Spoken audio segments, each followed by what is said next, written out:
वैसे वैसे चोर भी एडवांस होते जा रहे हैं, तो उनको पकड़ने वालों को भी क्या होना चाहिए, थोड़ा सा एडवांस होना चाहिए। तो हर दफा कोई एक बंदा देखता है कि ये चीज, देखिए हमने स्टैंडर्ड के मुताबिक करना है, हम ना एक्सपर्ट हैं एरर डिटेक्ट करने के, ना फ्रॉड। ठीक है। मैं आर्टिकल वगैरह हो गया, मैं कुछ देर के लिए गवर्नमेंट सेक्टर के लिए गया, वहां पे कुछ जापानीज और कुछ यूके के हैं कुछ एजेंसीज, वो ट्रेनिंग करवाते हैं आपको। ठीक है। तो हमने वो ट्रेनिंग की तो पता चला कि एरर और फ्रॉड को पकड़ना इटसेल्फ एक, सॉरी फ्रॉड को पकड़ना, एरर को नहीं। एरर आ जाती है, एरर हम ऑडिटर अच्छी तरीके से पकड़ लेते हैं, कोई मसला नहीं। कुछ मैं आपको कुछ डेबिट होता है, कुछ क्रेडिट होते हैं, कुछ जो है आपने वो एरर की कुछ पढ़ी है, कुछ पोस्टिंग एरर होती हैं, काफी सारी आपने 4-5 किस्म की एरर, वो हमें पता होता है कि कहां पे गलती हो जाएगी, क्लियर है, वो पता चल जाता है। लेकिन जो फ्रॉड होता है उसको पकड़ना, तो हमने वो ट्रेनिंग की गवर्नमेंट से, तो पता चला कि फ्रॉड को पकड़ना ये पूरी साइंस है। और ये पुलिस वाले या ये जो मुजरिम को पकड़ते हैं, इनके पीछे एक पूरी साइंस होती है। ठीक है, कि वो किस तरह से, खैर हमारे पास वो अथॉरिटी होती नहीं है। तो अब किसी को पता चला कि ये कमी खामी है, ठीक है, वो कंपनी का चार्टर्ड अकाउंटेंट है, ठीक है, सीएफओ है, ठीक है, वो चार्टर्ड अकाउंटेंट साहब ने कोई नया तरीका निकाल लिया फ्रॉड करने का, ठीक है, या कोई फाइनेंस का बंदा था, या कोई मैनेजमेंट में से कोई भी बंदा। ये मुसलसल जब ये बात आई, तो जो ऊपर अथॉरिटी बैठी है उनको पता चला यार कहीं ना कहीं पे हमारे फलां आइजा में कोई कमी है। अब इस फ्रॉड को जो मुसलसल हो रहा है कैसे पकड़ना चाहिए, तो उन्होंने अपना एक्सपर्ट ने बैठ के कोई दिमाग लड़ाया और एक नया कानून बना दिया, और वो फिर पूरी दुनिया के लिए इंप्लीमेंट हो गया। आज हमने पढ़ना है ये बोर्ड होते क्या है, कैसे नया स्टैंडर्ड बनता है, कैसे पुराने स्टैंडर्ड्स में चेंज आती है, ये आज हमने पढ़ना है। आखिरी हमारा टॉपिक है इसका, अगर हम पढ़ लेंगे तो एक टॉपिक हमने पढ़ा था मैनेजमेंट की रिस्पॉन्सिबिलिटीज पढ़ा था, और उसको हमने रीड नहीं किया था, ठीक है, और अल्हम्दुलिल्लाह आपने भी नहीं किया, तो उसको हम रीड करेंगे। ठीक है, तो कहते हैं स्टूडेंट को स्मार्ट स्टडी करवाएं, खाक स्मार्ट स्टडी करवाएं, स्टूडेंट को जितना पढ़ा दे बस उतना पढ़ के वो चले। तो हम एक पढ़ेंगे, अच्छा जो सबसे बड़ा इदारा है ऑडिटर का वो है IFAC, international federation of accountants भी कहते हैं, अकाउंट्स भी कहते हैं। ये मेन इदारा है जो हमारे ऑडिटर को प्रोटेक्ट करता है, उनको ट्रेन करता है, और कहीं पे ऑडिटर के हक में बोलना पड़े ये इदारा बोलता है। जैसे इसने बताया भाई ऐसी बात नहीं है, एक्सपेक्टेशन गैप्स है, इसने बताया ऑडिटर को इतना ना समझो, इसकी भी इनहेरेंट लिमिटेशन होती है, ताकि इसने चीजों को क्या किया, क्लियर किया, तो लोग हमारे रोल के बारे में जरा बेहतर समझे। वरना तो लोग पता नहीं क्या समझते थे, सारा कुछ जो भी कंपनी की गलती होती थी किस पे डाल देते थे, ऑडिटर। ऑडिट जो हुआ है तो उसने, ये हमारा ओवरऑल लीडर है, ये हमें नया स्टैंडर्ड सिखाता है, ये हमारी ट्रेनिंग करता है, ये हमें दरमियान में ऑडिट करते हुए कोई मसला हो जाए हम आई कैप से पूछते हैं, और आई कैप भी वहां पे रुक जाए तो वो किससे पूछता है, आई फैक्ट से। क्लियर हो गया। अच्छा, जिस तरह से एक गवर्नमेंट है, पंजाब गवर्नमेंट, ठीक है, क्या उसको चलाने के डिफरेंट डिपार्टमेंट है या एक ही बंदा चला रहा है, डिफरेंट डिपार्टमेंट है। इसी तरह से आई फैग के भी आगे डिफरेंट डिपार्टमेंट है। जैसे तुम पार्क्स और हॉर्टिकल्चर को देखोगे, तुम हेल्थ को देखोगे, तुम जो है दिफा को देखोगे, तुम पुलिस वाले महकमे को देखोगे, तुम जो है वो इन्वायरमेंट को देखोगे, तुम जो है एजुकेशन को देखोगे। तो आगे गवर्नमेंट ने क्या बना दिए, डिफरेंट डिपार्टमेंट। इसी तरह से इस आई फैक ने भी आगे क्या बना दिए, डिपार्टमेंट। तुम जो है सिर्फ स्टैंडर्ड बनाओगे, क्लियर है? तुम्हारा काम एजुकेशन देना है, यानी स्टैंडर्ड को इंप्लीमेंट करवाना, और लोगों को कहीं पे कोई प्रॉब्लम आ जाए, ठीक है, जैसे हम ये सब्जेक्ट पढ़ रहे हैं, इनके एक डिपार्टमेंट की कारस्तानी, उसने कहा है आई कैप को कि भाई इन लोगों को क्या करना है, मिनिमम इतने स्टैंडर्ड कैफ लेवल पे और इतने स्टैंडर्ड किस पे, सी फैप लेवल पे पढ़ाने ही पढ़ाने। इसी तरह से जो गवर्नमेंट का ऑडिट करते हैं, क्या गवर्नमेंट का ऑडिट और एक प्राइवेट कंपनी का ऑडिट एक तरह के स्टैंडर्ड से होगा? नहीं, उसके लिए पब्लिक सेक्टर ऑर्गेनाइजेशन का एक अलग से इदारा, वो उनके बनाते हैं। क्लियर हो गया? चलिए हम पढ़ते हैं, किसी हद तक हमें पता चल गया। IFAC is the world wide leader of the audit profession. Accountants का कौन सा है? आईफैक नहीं, वो तो स्टैंडर्ड है। जरा देखिएगा, चले जरा आज सोचिएगा, ये आईफैक तो IASB चले होगा, जरा देखिएगा, मैं कौन सा अकाउंटेंट, लीजिए IFAC is the world wide leader of audit profession, ठीक है, हमें पता चल गया। It is the global organisation of the professional accountants dedicate, कौन से वाला, पब्लिक अकाउंटेंट्स के साथ स्लैश करके लेने, वो अकाउंटेंट्स जो ऑडिट को देखते हैं। देखिए हमें अकाउंटिंग आएगी तो ऑडिट को देखेंगे ना, देखिए हमने चेक क्या करने हैं, अकाउंट्स, तो ऑडिटर बेसिकली अकाउंटिंग आएगी तो वो करेगा। ओके ठीक है, समझ आए। पब्लिक इंटरेस्ट क्या, गवर्नमेंट, लोगों का पैसा लगा होता है, ये गवर्नमेंट का, लोगों का पैसा। क्लियर है? तो भाई उनका ख्याल रखना है आपने, ताकि उन लोगों का पैसा डूब ना जाए। खैर, फंक्शन है, एक्टिविटीज है। पहला क्या है, development of high quality standard and guidance, ISAs देते हैं हमें, पहला फंक्शन इनका, ऐसे स्टैंडर्ड रखते हैं, आइजाज वगैरह देखते हैं। फैसिलिटेटिंग क्या, adoption and implementation of standard and, नया कोई स्टैंडर्ड है, हम भी आपकी तरह होते हैं, कोई पता नहीं होता। फिर आई कैप ट्रेनिंग करवाता है। आई कैप को कौन कहता है, इनकी ट्रेनिंग करो, आईफैक कहता है। क्लियर है? ये नया स्टैंडर्ड है। फिर जब स्टैंडर्ड आता है, कई साल देते हैं उसको इंप्लीमेंट करने की, कि ये स्टैंडर्ड आया है, इसको पढ़ो, इसको समझो, लेकिन ये कानून बनेगा 2 साल बाद। बात समझे? यानी नया स्टैंडर्ड आया, एकदम से इंप्लीमेंट नहीं हो जाता कंपनी पे, कुछ अर्ली भी अप्लाई कर लेते हैं खुद पे, मना नहीं है, लेकिन कानून कब बनेगा, लाजमी तौर पर साल बाद, 2 साल बाद, 3 साल बाद। तब तक कौन ट्रेनिंग करवाते? Okay, promoting the value of professional accountants world wide, ठीक है। ओके यार, इनका ख्याल रखो, इनकी जॉब्स और ये वो सारा।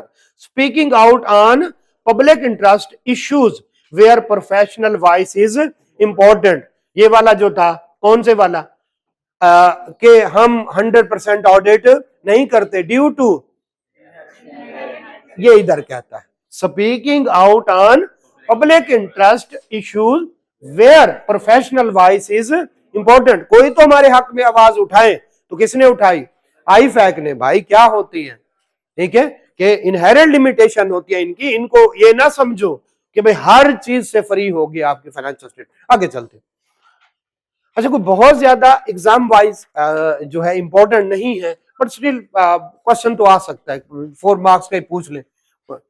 बोर्ड्स ऑफ आईफैक, ये महकमा हेल्थ है, ठीक है, ये एजुकेशन है, ये फला है, तो इसके क्या बने हुए हैं, बोर्ड्स बने हुए हैं। जरा देखते हैं following board, international auditing and assurance board standard बनाता है, आइजाज बनाता है। इस बोर्ड का क्या मकसद है, ये इंटरनेशनल स्टैंडर्ड ऑन ऑडिटिंग को क्या करता है, डेवलप करता है। यहां तक क्लियर होंगे? अब आगे सुनिए, ये बताएं, अब मैं आपसे क्वेश्चन करने लगा हूं, वेरी इंपॉर्टेंट। अगर मैं ऑडिट करने जा रहा हूं और CFO मेरा कजन है, मुझे जाना चाहिए? क्या अब भी मैं उसकी शिकायतें उसी तरह से लगाऊंगा रिपोर्ट में? अच्छा ये बताएं, मैं ऑडिट करने जा रहा हूं बैंक का, ठीक है, और बैंक का मैं डिफॉल्टर हूं 6 करोड़ का, ये एथिकल रिक्वायरमेंट, ये क्या है कि एथिकली आपको नहीं। अच्छा जरा ये देखिएगा, मैं ऑडिट करने जा रहा हूं, किसी इंश्योरेंस, और ये केस है, ये पाकिस्तान का बड़ा बेहतरीन केस है, ठीक है, मैं उससे में से बताने लगा। दो इंश्योरेंस, एक है स्टेट लाइफ, एक है जुबली। मेरा वालिद जुबली इंश्योरेंस में बड़ी पोस्ट पे है और मैं ऑडिट करने जा रहा हूं स्टेट लाइफ का। बताएं मुझे जाना चाहिए? मैं सारे के सारे राज उठा लूंगा स्टेट लाइफ के और चुप करके आके ये लो, और वाले साहब कहेगा बोगैम्बो खुश हुआ ना, समझ नहीं, मुझे नहीं जाना चाहिए। पाकिस्तान में ऐसा हुआ, कानून ऐसा कोई नहीं था। वो कहते हैं उसी कंपनी में आपका रिश्तेदार हो ना जाए, कानून है, एथिकली भी रोकते हैं इसको। कानून है अगर आपकी स्पाउस डायरेक्टर है आप ना जाए, ये कंपनीज एक्ट में लिखा हुआ। और एथिकल स्टैंडर्ड क्या कहते हैं, आपका रिश्तेदार भी है आप ना जाए, कोई कजन है, मामू चाचू, ये ना मिलके मामू बना रहे हो फिर कंपनी, तो ना जाए। लेकिन ये नहीं लिखा हुआ कि उसके कंपेटिटर में आपका कोई मामू हो आप ना जाए। लेकिन एथिकली नहीं जाना चाहिए, क्यों? क्योंकि आपको कंपनी के सारे अकाउंट्स, सारे डेटर, सारे क्रेडिटर, सारे वेंडर्स, सारी पॉलिसीज सब पता चल जाएंगी और आप उसके कंपेटिटर को दे के उसका नुकसान भी कर। ये सारी बातें कर देती है एथिक्स, ये गलत। इसके अलग से स्टैंडर्ड्स हैं, हमारा भी एक चैप्टर है, सी फैब में फिर ज्यादा है एथिक्स। चले पढ़ते हैं। तो अब जरा देखिएगा, international ethics standard board of are, बताएं ये क्या करते हैं? ऊपर वाले तो आइजा देते हैं, ये एथिकल स्टैंडर्ड देते हैं, ये अलग बोर्ड है। ऊपर वाले स्टैंडर्ड का क्या मतलब, क्या कौन से वाला है? इस बोर्ड का क्या मतलब है? ये आइजाज देता, नाम से ही जाहिर है, और ये एथिकल स्टैंडर्ड देता है। वो इंटरनेशनल स्टैंडर्ड ऑन ऑडिटिंग देता है और ये कौन से वाले? एथिकल स्टैंडर्ड देते हैं। ये भी एक बोर्ड है, समझ आ गई? दोनों में फर्क समझ आया? ऐसा ऐसा 2 दफा 3 दफा 4 दफा पढ़ेंगे।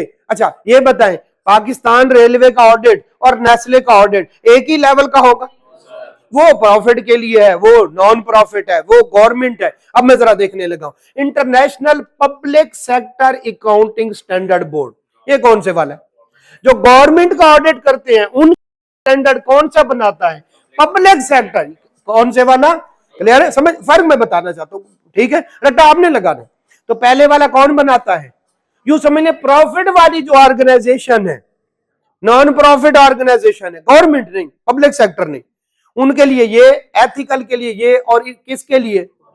हाँ ठीक है, समझ आ। अच्छा अब जरा देखिएगा, international accounting education standard board, किसने कहा आई कैप को कि कैफ वालों का सिलेबस इतना कम से कम होना चाहिए? अच्छा पूरी दुनिया में जो अकाउंटेंट्स हैं लेवल के, जो प्रोफेशनल है, एटलीस्ट 14 सब्जेक्ट पढ़ते हैं, ये कम से कम है। उसमें कॉस्ट है, उसमें मैनेजमेंट है, उसमें टैक्स है, उसमें अकाउंटिंग है, उसमें जो है कोई बिजनेस लॉ यानी कॉर्पोरेट लॉ कह लिया उसको, बिजनेस लॉ हम कंपनी लॉ और उसमें कर देते हैं।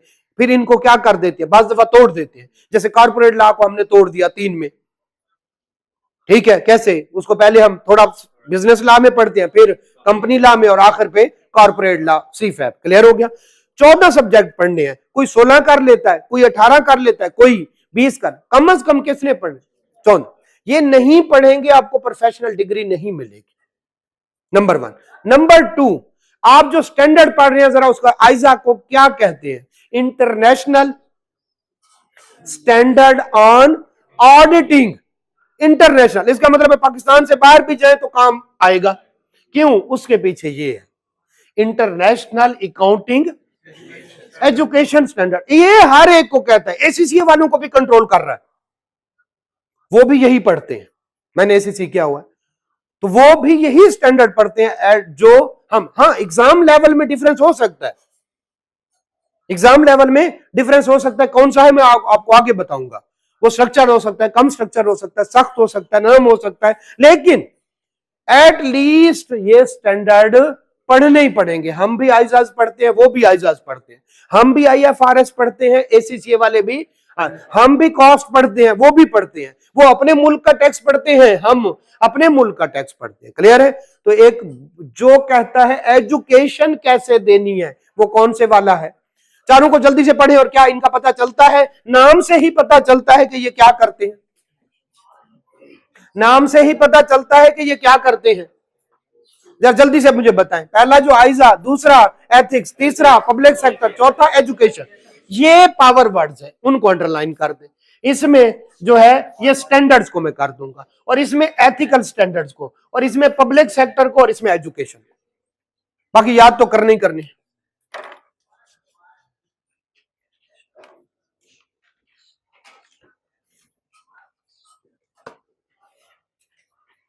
ले जी, ये अच्छा आप बताएं, ये चार है आपके सामने, इनमें सबसे इंपॉर्टेंट कौन सा? जो आइजाज देता है। मेन चीज तो वो है ना, एथिक्स भी है, पब्लिक सेक्टर भी है, एजुकेशन भी जरूरी। असल चीज क्या है? स्टैंडर्ड। तीन काम, इसका क्या नाम है? IAASB। अब सारा काम हम इसी पे पढ़ेंगे। इसका पहला काम हमें इंटरनेशनल स्टैंडर्ड ऑन ऑडिटिंग बना के दे देता। जैसे बनाता है सबको समझ आ जाती है, हाँ ठीक कह रहा। नहीं, दूसरा काम इसकी इंप्लीमेंटेशन और ट्रेनिंग, और उसी स्टैंडर्ड की एजुकेशन, यानी पढ़ाने में वो standard.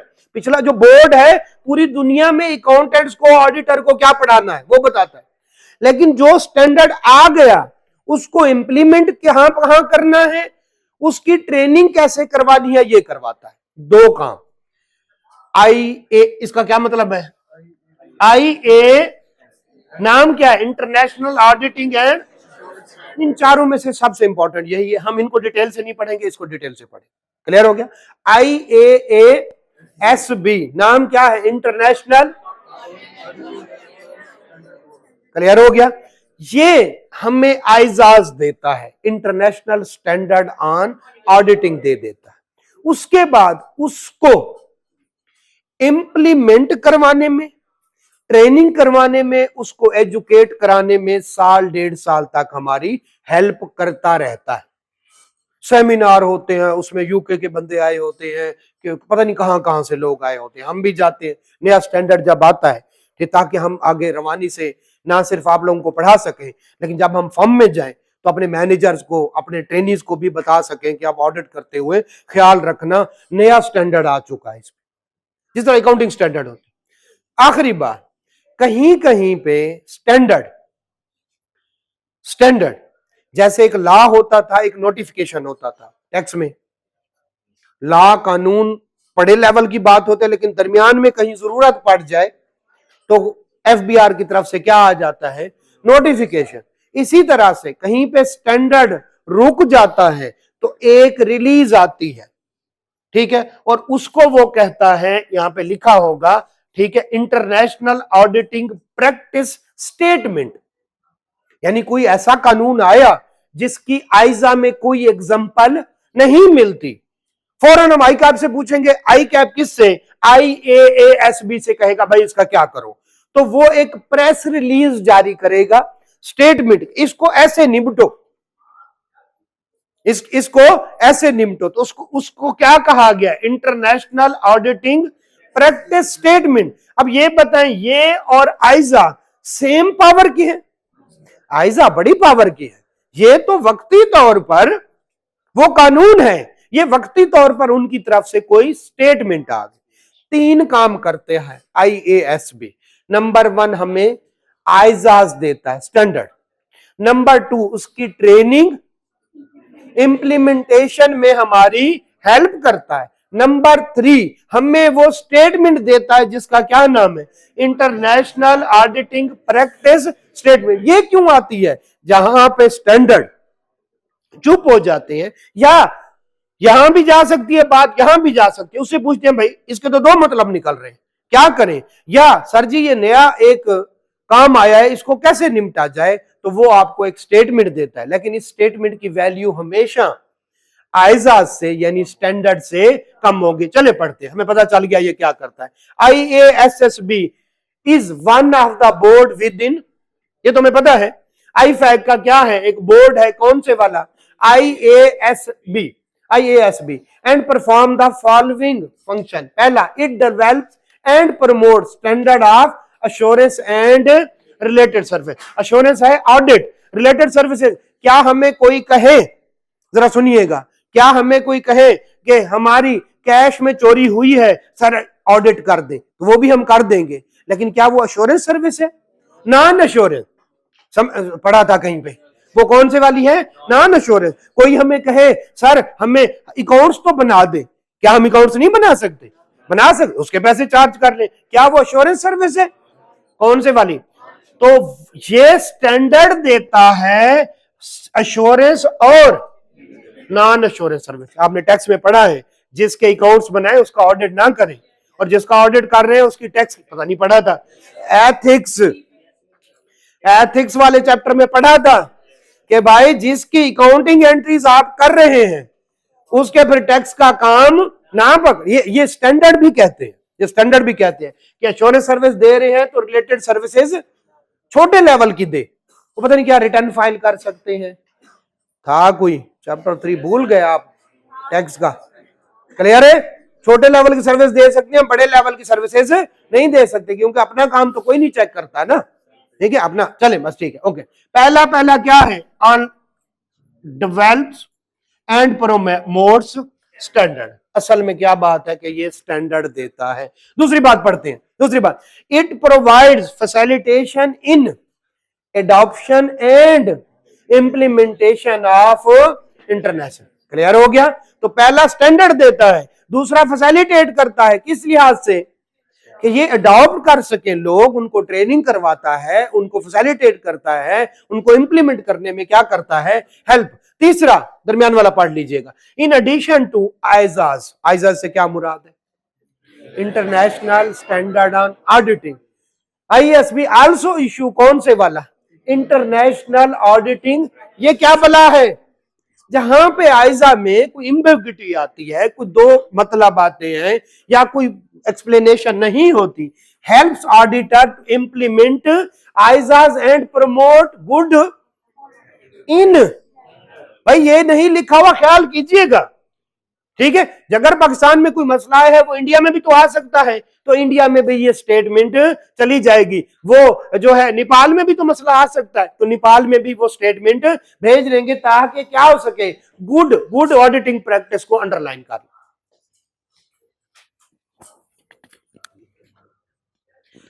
International auditing practice statement do not have the same authority as. ये तो वक्ती तौर पर कोई प्रॉब्लम आया तो उसकी वजह से क्या आ गई? गुड ऑडिटिंग प्रैक्टिस के लिए उन्होंने क्या भेज दी? कुछ स्टेटमेंट भेज दी, लेकिन इसकी उतनी वैल्यू नहीं है जितनी किसकी है? आइजाज की। आगे चलते हैं। ऑडिट रिव्यू, फर्क क्या है? एक में रीजनेबल और हाई एश्योरेंस, और एक में फर्क समझते हैं? फर्क समझते हैं? ठीक है, अच्छा। इसी तरह से मिलता जुलता काम होता है। जैसे कोई कहे हमें कि सर जी हमारी अब रिव्यू होता है 6 महीने का यूजुअली, ठीक है, और जो ऑडिट होता है वो पूरे साल का, है ना?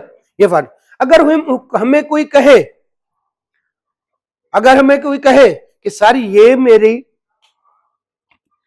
फोरकास्ट बजटेड अकाउंट्स हैं, क्या हम उसका भी ऑडिट कर सकते हैं? उनका भी कर सकते हैं। तो अगर हम करें ऑडिट, आपको पता है, अगर हम करें रिव्यू, आपको पता है, और दूसरे को क्या कह रहा है? अदर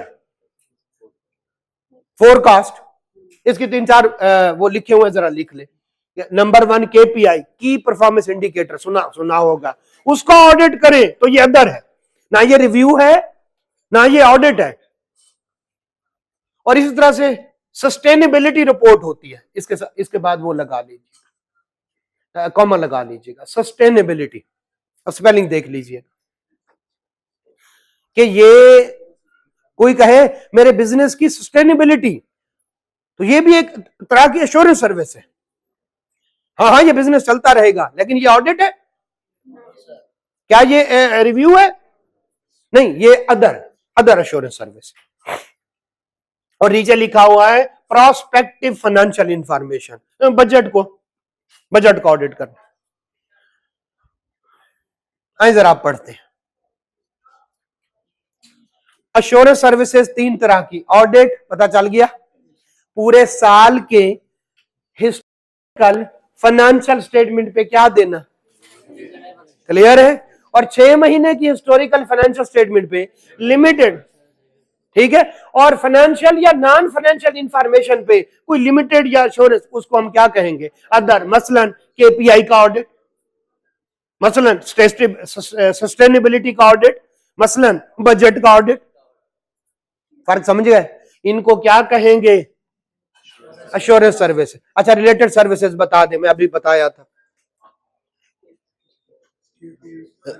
नहीं रिलेटेड, अदर नहीं, ये अगर है अश्योरेंस सर्विस, अश्योरेंस है, सॉरी दोबारा से, अश्योरेंस सर्विस जी, अकाउंट्स बना के देना, शाबाश बताया था, रिटर्न फाइल करके दे देना, ठीक है, कैश का उसको कहते हैं एग्रीड अपॉन प्रोसीजर। जो हमारे देखिए, जब हम ऑडिट करने जाएंगे कैश को भी देखेंगे, बैंक को भी देखेंगे, सेल को भी देखेंगे, परचेज को भी देखेंगे, लेकिन अगर कोई कहे सिर्फ हमारे कैश का ऑडिट कर दो, इसको कहते हैं एग्रीड अपॉन प्रोसीजर। अश्योरेंस है या नॉन अश्योरेंस, नॉन अश्योरेंस। कोई कहे अकाउंट्स बना दो, इसको कहते हैं कंपाइलेशन, हमारी इंफॉर्मेशन को क्या करके दे दो, कंपाइल करके दे दो, क्लियर है। जरा related, agreed upon procedure, cash का सिर्फ ऑडिट करना, एग्रीड अपॉन प्रोसीजर, यार हमारी इन्वेंट्री चोरी आज आके ऑडिट कर दो, अब ये एश्योरेंस नहीं है, एग्रीड अपॉन प्रोसीजर, क्लियर हो गया। और फिर कौन से वाला, कंपाइलेशन, कौन से वाला, और अकाउंट्स बना के देना, लिख दें, और इसके आगे क्या है, कैश का, एसेट्स। कहते हमारे एसेट चोरी हो जाते, बताओ इधर क्या मसला है, हम वहां पे जाते, एक तो कैमरे नहीं लगे हुए, दूसरा तुमने फिक्स एसेट रजिस्टर पता नहीं सुना, फिक्स एसेट रजिस्टर नहीं बनाया हुआ, वे एक लिस्ट होती है एसेट्स की, और जब भी किसी बड़ी कंपनी में जाएंगे ना, ये जैसे ये एसी है ना, इसके ऊपर कोई कोड लिखा हुआ होगा, ठीक है, और वही कोड उधर उस रजिस्टर में भी लिखा होगा, हम उनको बताते हैं तुम्हारा फिक्स एसेट रजिस्टर नहीं है। तीसरा, तुम्हारा, अब ये आपने वर्ड सुना होगा, ठीक है, एक नोट होता है जिसको कहते हैं फिक्स एसेट शेड्यूल, वो भी तुम नहीं बना रहे, ठीक है, इन सब की फिर एक कंट्रोल अकाउंट, ठीक है। अच्छा फिर एक होता है कि जनाब सिक्योरिटी गार्ड, फिर एक होता है लॉक, ये सारे तुम्हारे नहीं है, इस वजह से तुम्हारे एसेट चोरी हो। अब ये एश्योरेंस नहीं है, कोई रिपोर्ट नहीं दे रहे, हम ऑडिट नहीं कर रहे, क्या कर रहे हैं, रिलेटेड सर्विसेज दे रहे हैं। ऑडिटर एश्योरेंस सर्विसेज भी देता है और रिलेटेड सर्विसेज भी देता है। जरा एश्योरेंस भी और इन दोनों के बारे में पिछला पूरा IASSB की पहली लाइन पढ़े,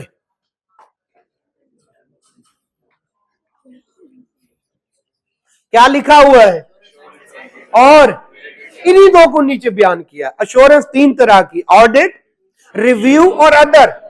अदर होगी वो भी एश्योरेंस ही, रिपोर्ट देंगे पूरी, और रिलेटेड सर्विस दो, एग्रीड अपॉन प्रोसीजर, जो काम कहे वही सिर्फ वही करके दो, ऑडिट नहीं।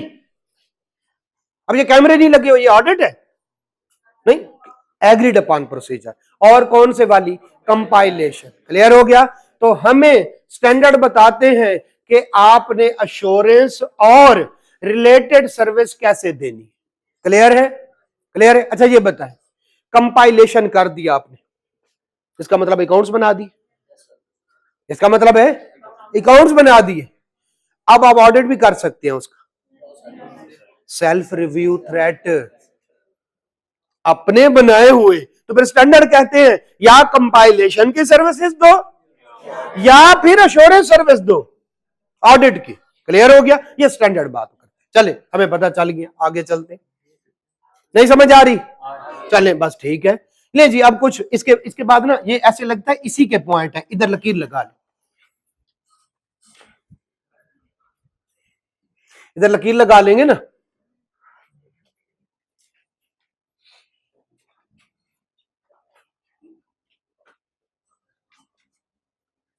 अच्छा पहले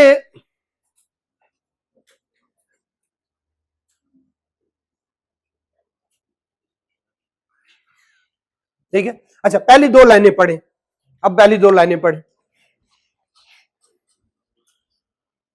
जो ऑडिट है वो कैसे कंडक्ट किया जाता है, और रिव्यू एंगेजमेंट की अलहदा से स्टैंडर्ड होंगे। इसका मतलब है इंटरनेशनल स्टैंडर्ड ऑन ऑडिटिंग और रिव्यू के हम कितने चैप्टर पढ़ेंगे रिव्यू के? सिर्फ एक चैप्टर, बाकी सारे चैप्टर ऑडिट के। इंटरनल या एक्सटर्नल? एक्सटर्नल। इंटरनल के कितने चैप्टर पढ़े? एक, और वो भी एक्सटर्नल ऑडिटर वर्क यूज कर रहा है किसका?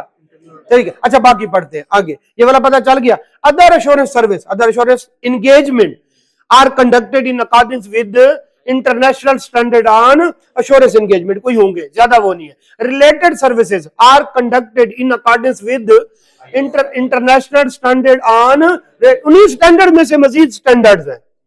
क्लियर है? अब आगे ISQS इंटरनेशनल स्टैंडर्ड ऑन, ये मुझे करने दे।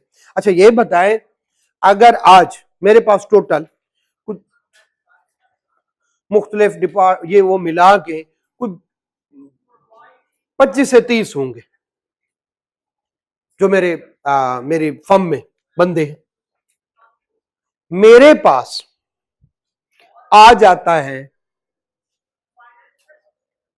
ऑडिट शेल का। शेल के कितने फिलिंग स्टेशन? क्या मेरे लिए पॉसिबल है मैं क्वालिटी का ऑडिट?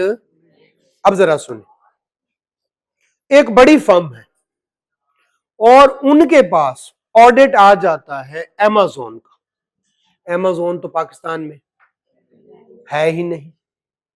क्या उनको अमेज़न के बारे में कोई प्रीवियस एक्सपीरियंस है? एक बड़ी फर्म है, बैंकों का ऑडिट करती, बैंकों का ऑडिट करती। पहली दफा उसके पास ऑडिट आया है, यूं समझ ले किसी इंश्योरेंस कंपनी का, और इंश्योरेंस कंपनी का ऑडिट सबसे मुश्किल होता है। बताएं क्यों? किसी की लाइफ इंश्योरेंस है, मरेगा तो पैसे देने पड़ेंगे ना। बताएं मुझे कब मरेगा? एक और है हेल्थ इंश्योरेंस, एक्सीडेंट होगा, बताएं कब होगा? है या नहीं? सबसे मुश्किल है इंश्योरेंस कंपनी का। इसमें इतनी एस्टीमेट मैंने एक किया था, ठीक है, आधे पागल हो गए हम, हकीकत आधे पहले थे। तो अब समझिए ना, मसला समझे। वो कहता है provision for death, provision for टांग टूटना, प्रोविजन फॉर हार्ट अटैक, ये डालनी पड़ेंगी ना। क्या पैसे कल को देने कोई ना कोई, कि इतना मेरा कैश फ्लो होगा, बताएं कितना होगा? अब खुद बताएं, अब जिसने कभी पहले इंश्योरेंस का ऑडिट, उसको करना चाहिए, आसान बात है। आप कहें give true and fair view, दूसरे दिन इंश्योरेंस कंपनी, जैसे वो LA में हुआ है, लॉस एंजलिस में आग लगी, नहीं पता कितनी इंश्योरेंस, सबसे पहले इंश्योरेंस कंपनी का बट्ठा बैठा है। जाहिर है वहां पे तो सारे घर इंश्योर्ड थे, क्या छोटे मोटे घर होंगे, समझ रहे हैं? सारा अमेरिका के घर एक तरफ और उस कुछ आबादी के घर, $1 ट्रिलियन के घर थे वो, लेकिन इंश्योर्ड है। तो इंश्योरेंस कंपनी को क्या करना पड़ेगा? पैसे देने पड़ेंगे भाई। घर जल गया, लेकिन उनको ये नहीं था कि पूरे का पूरा इलाका ही जल जाएगा। तो बहुत मुश्किल है, बहुत मुश्किल है। अब बताएं, क्या उस कंपनी को ऑडिट करना चाहिए? तो कुछ वो कहते हैं भाई क्वालिटी रखें अपने काम में। क्या रखें? क्वालिटी रखें। अच्छा, एग्जाम पॉइंट ऑफ व्यू से बहुत इंपॉर्टेंट नहीं है, आपने एक दफा, दो दफा, 3 दफा पढ़ना है, इंशाल्लाह कुछ ना कुछ आप क्या कर लेंगे, रिप्रोड्यूस। वरना मैं पहले कहानी से कराता हूं, बाद में पढ़ाता हूं, इस वक्त साथ साथ पढ़ा रहा हूं इस वजह से। खैर, तो एक इदारा है, वो क्या देता है, बल्कि है ISS भी, उसमें एक डिपार्टमेंट है छोटा सा, वो क्या करता है, वो कहता है क्वालिटी के साथ ऑडिट करो। अगर आपके पास, जैसे मुझे वो रोकता है, तुमने शेल का ऑडिट नहीं करना, और ऐसी कंपनी जिसने पहले इंश्योरेंस का ऑडिट ना किया हो उसको कहते हैं भाई तुम्हारे पास एक्सपीरियंस नहीं है, तुम ऑडिट ना करो। क्लियर है? चले हम जरा पढ़ते हैं, कहां पे थे? हाँ, ये कौन? International standard on quality control applies on all types of services. ये नहीं होगा, जो भी काम करें किसके साथ करें? क्वालिटी के साथ करें। बड़ी कंपनी है तो टीम बड़ी भेजें, छोटी कंपनी है तो टीम। और अच्छा, मैंने बताया था पहले होते हैं जूनियर, जूनियर के ऊपर सेमी सीनियर, सेमी सीनियर के ऊपर सीनियर, सीनियर सुपरवाइजर, मैनेजर। उसने कहा है भाई जो ऑडिटर है वो पार्टनर है फर्म का। अगर गलती जूनियर ने की है, जूनियर से नहीं पूछा जाए, किससे पूछा जाए? तो जूनियर का काम सेमी सीनियर, सेमी सीनियर का काम सीनियर, सीनियर का सुपरवाइजर, सुपरवाइजर का मैनेजर, दरमियान में डिप्टी मैनेजर, असिस्टेंट मैनेजर भी होते हैं। ठीक है? और मैनेजर का काम कौन चेक करेगा? लेकिन अगर कल को कोई गलती होती है, जिम्मेदारी किसकी है? पार्टनर की, जिसको ऑडिटर कहते हैं। तो ऑडिटर मतलब पार्टनर, नीचे वाले ऑडिटर नहीं है, वो टीम है। क्लियर हो गया? तो काम में क्या होनी चाहिए? क्वालिटी। जो भी काम करो अच्छा करो। कौन कहते हैं? कौन से स्टैंडर्ड? एक दफा पढ़ ले, एक दफा पढ़ ले, एक दफा पढ़। चले, अब ये सारे थे बोरिंग, अब मजे की बात आने लगी है। एक चोरी हुई इंडिया में और उसको ऑडिटर नहीं पकड़ सके। सेम चोरी हुई पाकिस्तान में, चोरी मतलब फ्रॉड, एरर, उसको भी ऑडिटर नहीं पकड़ सके। सेम मलेशिया में हुई, ऑडिटर नहीं पकड़ सके, तीनों कंपनीज डूब गई। तो लोग किसको ब्लेम करेंगे? भाई कैसे स्टैंडर्ड बना रहा है आईएएसबी, ठीक है, आईएएसबी कैसे स्टैंडर्ड बना रहा है, ये तो चोरियां नहीं पकड़ते। तो ऑडिटिंग प्रोफेशन से लोगों का भाई एश्योरेंस मीन कॉन्फिडेंस, और हाई लेवल की एश्योरेंस देते हैं। वो यार नहीं, इनके ऑडिटर तो फारिग होते हैं। तो क्या हमसे कोई ऑडिट कराएगा? या जब हमसे ऑडिट करेगा वो उसको फाइनेंशियल स्टेटमेंट पे उतना एतबार नहीं हो। फौरन आईफैक और खास तौर पर आईएएसबी हरकत में आता है। उसके पास एक्सपर्ट बैठे, वो अपने दिमाग के मुताबिक एक स्टैंडर्ड बनाते। स्टैंडर्ड बनाने के बाद उसको इंप्लीमेंट नहीं करते, उसको डिफरेंट मुल्कों में भेजते हैं। पाकिस्तान में वो भेजते हैं आई कैप के पास, इंडिया में जो है ICAI, और इसी तरह से कनाडा, हर मुल्क में भेजते हैं। फिर आई कैप जितने भी चार्टर्ड अकाउंटेंट्स हैं उन सबको वो स्टैंडर्ड भेजता है। फिजिकल भी भेज सकता है, ईमेल भी कर सकता है, उन्हें कहता है पढ़ो। इस तरह से लाखों लोग उस नए स्टैंडर्ड को, जो वो चोरी रोकने के लिए, एरर रोकने के लिए था, हर बंदा अपने कमेंट्स देता। वो सारे कमेंट्स पूरी दुनिया से पहुंचते हैं IAS, क्लियर हो गया? उसके पास पहुंचते हैं, वो हर एक कमेंट पढ़ता है, चाहे महीनों लग जाए, और जो रेलिवेंट है वाकई, यानी हो सकता है पाकिस्तान में शबर जैदी साहब जैसे चार्टर्ड अकाउंटेंट मौजूद है, ठीक है, ऐसे ऐसे बंदे मौजूद हैं जो के समझते हैं कि इस चोरी को कैसे रोका जा सकता है। अरे आप ठीक कह रहे हैं, बट अगर ये वाला प्रोसीजर भी ऐड कर दें तो मजीद हम उसके खिलाफ घेरा तंग कर सकते हैं। ये सारे कमेंट्स पढ़ने के बाद वो जो ड्राफ्ट था, अब मैं उसको ड्राफ्ट क्यों कह रहा हूं, एक ड्राफ्ट होता है, एक ऑडिट होता है, अभी तो ड्राफ्ट की शक्ल आई ना, उस ड्राफ्ट में चेंजेस करते हैं और फिर बनता है स्टैंडर्ड, और वो स्टैंडर्ड फिर पूरी दुनिया को भिजवाते हैं। पहले दिन ही इंप्लीमेंट हो जाता है, फिर टाइम देते हैं, ठीक है, और अगर इस दौरान चेंजेस हो तो स्टेटमेंट भी ऐड हो सकती है, समझे? तो पहले पहले ड्राफ्ट, फिर उसमें पूरी दुनिया से कमेंट्स, और फिर आखिर पे बनेगा स्टैंडर्ड। पढ़े जरा, आ जाए। Process of developing and issue, नहीं समझे? ठीक है, नहीं जी। A subject selected for detail study, वो जो चोरी हुई वो उनका सब्जेक्ट बन गया।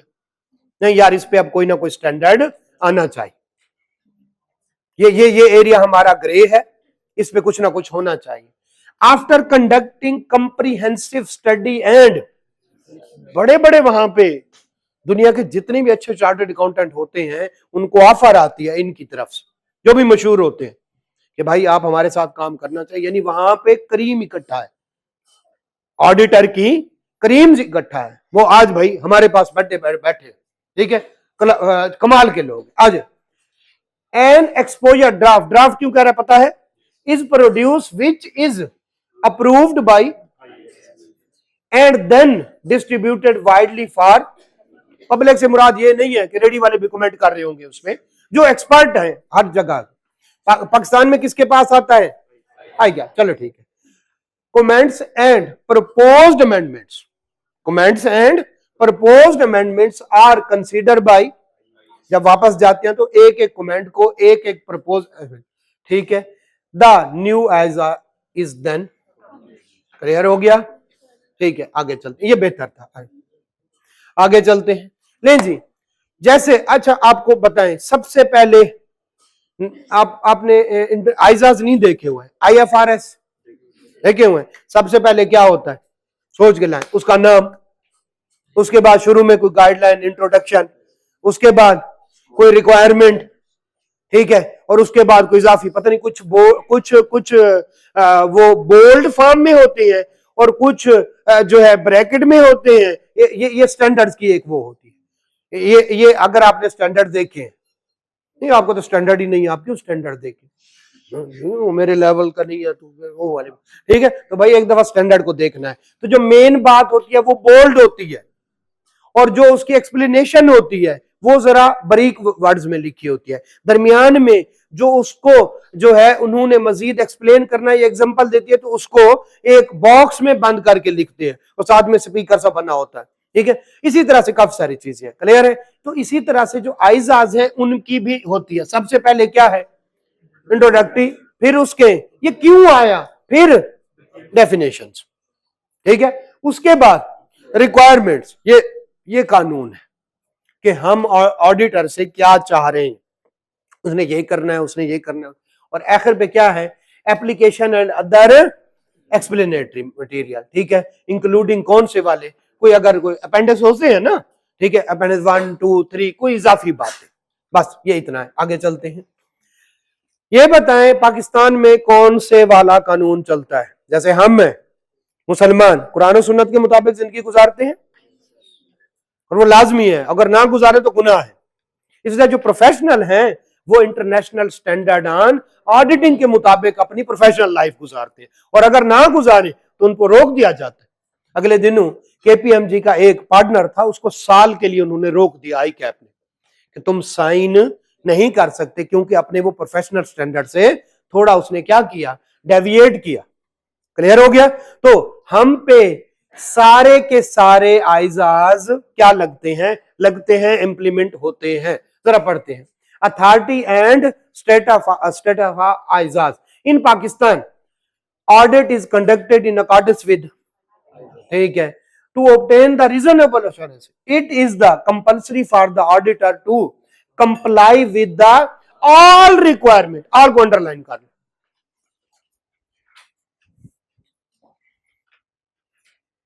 अब मैं 2 रिक्वायरमेंट आपको बताने लगा। उसने कहा तुमने सेल का ऑडिट भी करना है, लेकिन सैंपल बेसिस पे है ना। उन्होंने कहा है हमें, उन्होंने कहा है तुमने फिजिकल स्टॉक भी काउंट करना है।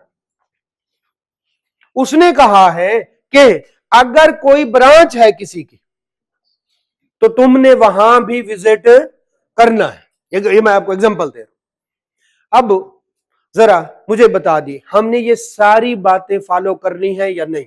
मैंने कहा है आल को, ये वाली बात समझ आ गई। अब बताएं, उसने लिखा हुआ है अगर किसी की ब्रांच है तो तुमने ब्रांच, अगर किसी की ब्रांच ही नहीं है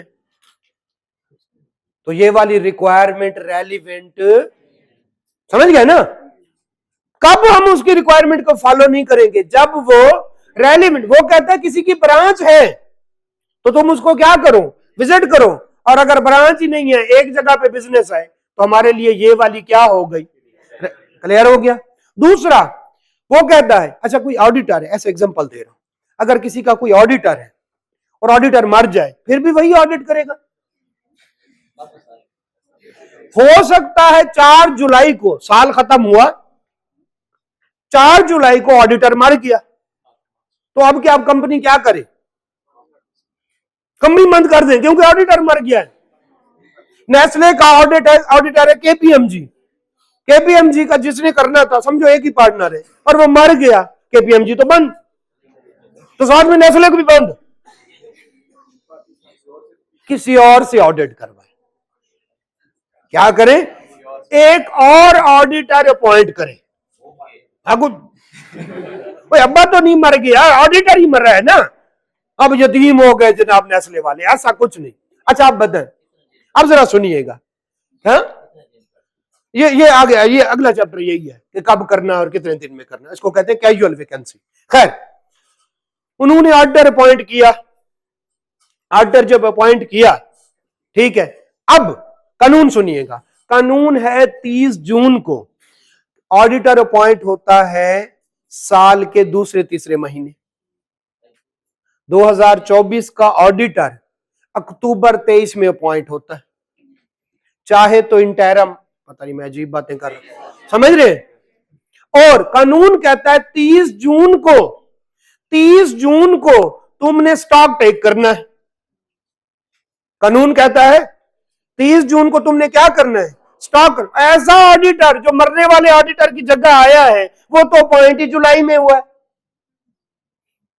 क्या उसके लिए प्रैक्टिकेबल है कि वो 30 जून को स्टॉक टेक करे, या तो टाइम मशीन ले आए कि मुझे पिछले जमाने में ले जाओ। क्लियर हो गया। 2 सूरतों में आप आइजा से डेविएट कर सकते हो, नंबर 1 आपके लिए रेलिवेंट ना हो, नंबर 2 आपके लिए प्रैक्टिकेबल ही ना हो। आप अपॉइंट ही कब हुए, जुलाई में, और कानून क्या कहता है, आइजा क्या कहते हैं, स्टॉक टेक कब करना है, कब करना है, ये अरेंड पे, यानी 30 जून 2024 को आपकी अपॉइंटमेंट हो रही है जो है 28 जुलाई 2024 को, तो यहां पे प्रैक्टिकेबल नहीं है। क्लियर है। अब बताएं इस स्टॉक का क्या किया जाए, इसको कहते हैं alternate audit procedure. Audit procedure है स्टॉक 30 जून को काउंट करना। अल्टरनेट ऑडिट प्रोसीजर क्या है, मैं 28 जुलाई को जाऊंगा और कहूंगा आज का स्टॉक बताओ, आज का स्टॉक लिख लूंगा, जितनी सेल हुए हैं ऐड करूं या लेस करूं, ऐड करूंगा, और जितनी परचेज हुई है इस दौरान, क्लियर है, तो मैं किस पे पहुंच जाऊंगा, 30 जून पे। क्लियर है। अब मैं टोटल करने लगा हूं, हम आइजा से डिपार्ट कर सकते हैं। ऊपर हमने पढ़ा ऑल रिक्वायरमेंट, आइजा की ऑल रिक्वायरमेंट फॉलो करनी है, लेकिन हम उससे डेविएट कर सकते हैं। नंबर 1 जब रेलिवेंट ना हो। रेलिवेंट क्या, उसने कहा ब्रांच विजिट करो, अभी ब्रांच नहीं, किधर विजिट करो। दूसरी बात, मेरे जब प्रैक्टिकेबल ना हो, प्रैक्टिकेबल का क्या मतलब है, मैं था ही नहीं उस टाइम पे, तो मैं कैसे 3 जून को कर। जब ऐसा मौका आए तो ऑडिटर अपने पास लिखेगा रीजन फॉर डिपार्चर। जब प्रैक्टिकेबल ना हो तो वो कहेगा मैंने क्यों 30 जून को नहीं किया, और दूसरा मैंने कौन से अल्टरनेट क्यों कह रहा हूं, ऑडिट कब होना था और अब कब हो रहा है, अल्टरनेट प्रोसीजर है ना, स्टॉक टेक टाइम पे नहीं हुआ, मैंने कौन से अल्टरनेट ऑडिट प्रोसीजर परफॉर्म करके, और सुने वो कहता है ब्रांच विजिट करो, ब्रांच विजिट करो, लेकिन उधर वो कलाम में है, कलाम या कह रो बटग्राम या उधर, और उधर वो फसाद चल रहे हैं, मैं जाऊंगा तो वापसी अखबार में आऊंगा, है तो बेहतर नहीं है मैं उधर किसी को यार मुझे वीडियो कॉल करा के स्टॉक दिखा दो, है ना। इसको कहते हैं अल्टरनेट ऑडिट प्रोसीजर। मेरे लिए प्रैक्टिकेबल नहीं है वहां पे जाना, ठीक है, तो जब भी डिपार्चर करेंगे रीजन बताएंगे और कहेंगे मैंने कौन से, वैसे वो कहते खुद जाके देखो स्टॉक को, लेकिन अब मैं कहूंगा मैं वहां पे जा नहीं सकता, मैंने वीडियो कॉल से देख लिया है तकरीबन स्टॉक क्या है, पूरा है। चलो जल्दी से पढ़ते हैं, बस इसको खत्म करते हैं। आज वो कहते हैं exception to follow requirement of ISAs. वो क्या कहता है, required procedure will not be, required procedure जो आइजा कहते हैं ये प्रोसीजर परफॉर्म करना, will not be required if it is, आपने यकीनन एग्जांपल लिख ली होगी इसके साथ, तो आपको याद नहीं रहनी ये एग्जांपल, और नॉट प्रैक्टिकेबल इसके साथ एक ब्रांच वाली बात, और इसके साथ चले however if procedure is not practicable, ठीक है, द ऑडिटर शैल डॉक्यूमेंट्स, दो बातें, हर चीज डॉक्यूमेंट करनी है, क्यों, anything which is not documented not happen, पहला। दूसरा, what is reported should be supported, ये दो कानून है, anything which is not documented not happen, clear है। लें जी, तो फिर डॉक्यूमेंट करेगा क्या, रीजन फॉर डिपार्चर फ्रॉम, क्यों मैंने डिपार्चर किया, क्यों मैंने विजिट नहीं किया, क्यों। और दूसरा, alternate audit procedure perform to obtain evidence, फिर कैसे ली 30 जून का, फिर तुम कैसे कहते हो 30 जून का स्टॉक ठीक है, सर जी मैंने वीडियो कॉल से किया, तुम कैसे कहते हो, सर जी मैंने जितनी सेल हुई थी उसको क्या कर दिया, ठीक है ऐड कर दिया, और जितनी परचेज हुई उसको मैंने क्या कर दिया, लेस कर दिया, मैं 30 जून पे पहुंच गई, क्लियर हो गया। ले जी, एक क्वेश्चन करते हैं छोटा सा और आपसे पूछते हैं, चैप्टर तो कंप्लीट हो गया। आ फ्रेंड ऑफ, क्वेश्चन नंबर 8 जल्दी से, और आपका ये होमवर्क है जो मैं यहां पे करा दिया करूंगा, एक दफा लिखेंगे, लिखेंगे तो ऑडिट पास होगा वरना नहीं होगा। A friend of your has invested in the share of a limited, okay, on receiving the company's annual report he made the following comments, उसको एनुअल रिपोर्ट मिली, पहले उसने इन्वेस्ट कर लिया हुआ है ए लिमिटेड में, उसको रिपोर्ट मिली, उसने कमेंट किया, the auditor has expressed unqualified unmodified, क्योंकि क्वालिफाइड कौन सी होती है, मॉडिफाइड रिपोर्ट होती है ना, अनक्वालिफाइड का क्या मतलब है, सही वाली रिपोर्ट। ऑडिटर कह रहा है give true and fair view, since the auditor must have arrived at his opinion, किसी ने मुझे नहीं कहा सर जी रिक्वायरमेंट तो पढ़ ले, सबसे इंपॉर्टेंट रिक्वायरमेंट है, हमेशा पहले वो पढ़नी है ताकि हम पढ़ते जाएं और साथ में अपने काम की बातें निकालते जाएं। Requirement, write a letter to your friend to remove his, उसको मिसकंसेप्शन है आप उसको, अच्छा अब बताएं, अब लिखेंगे डियर फ्रेंड्स, ऊपर लिखेंगे डेट, भाई क्या कह रहा है, requirement,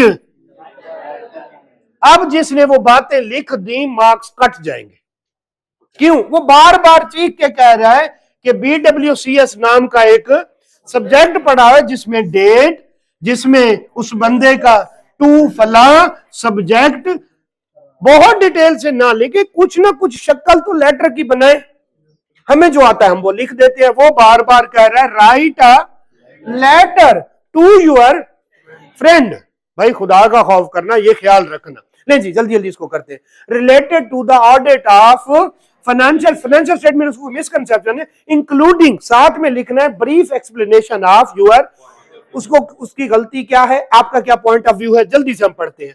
after testing the majority of the transaction, वो कहता है इसने काम किया होगा transaction, therefore financial statement are correct in, पहली मिसकंसेप्शन, ऑल का नहीं, हम मटेरियल पे बात करते हैं, material, since no control deficiencies and fraudulent conduct has been reported by the auditor, ना तो हम कंट्रोल की डेफिशिएंसीज पे ओपिनियन देते हैं, ना हम फ्रॉड पकड़ते हैं, ये भी उसका मिसकंसेप्शन है, क्लियर है।